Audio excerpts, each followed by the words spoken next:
Je considérais que je faisais attention, mais apparemment ça c'était pas assez. Mammouth.media.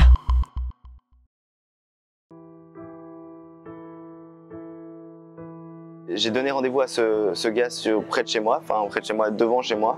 J'ai ouvert la porte et j'ai pas eu le temps vraiment de réagir, qu'il était déjà monté.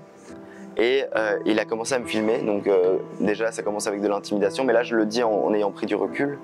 Mais il me filme, etc. Donc moi je commence à me poser des questions et tout. Et l'une des premières choses qu'il me dit c'est je suis mineur. Ok, ça se voit pas, hein, mais il me dit je suis mineur, donc c'était vraiment pour m'intimider. En 2024 et depuis quelques années, on constate une augmentation du nombre de signalements pour des agressions LGBTQIA-phobes.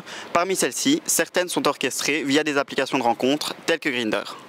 Alors, le seul mode opératoire connu, c'est utiliser une application de rencontre. Ça, c'est clair, ça, ce sont les faits.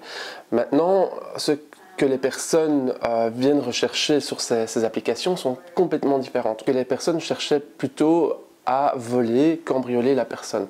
Un autre profil qui existe encore, qui est revenu vers nous, ce sont des personnes qui vont toucher à la réputation de la personne. Des personnes qui se donnent rendez-vous dans des parcs.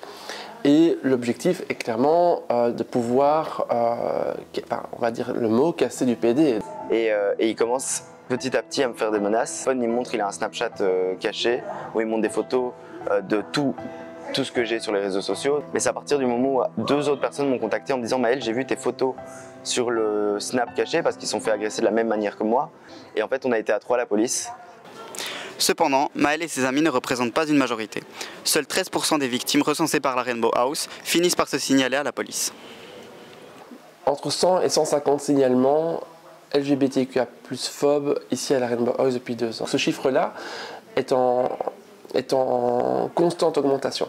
Tout dépend de la manière dont le juge ou un policier va interpréter en fait. Donc on a des échos comme quoi les policiers voient ça comme une simple petite agression de cours de récréation qui en rajoute une couche et qui font presque passer la personne concernée par une violence comme coupable en fait.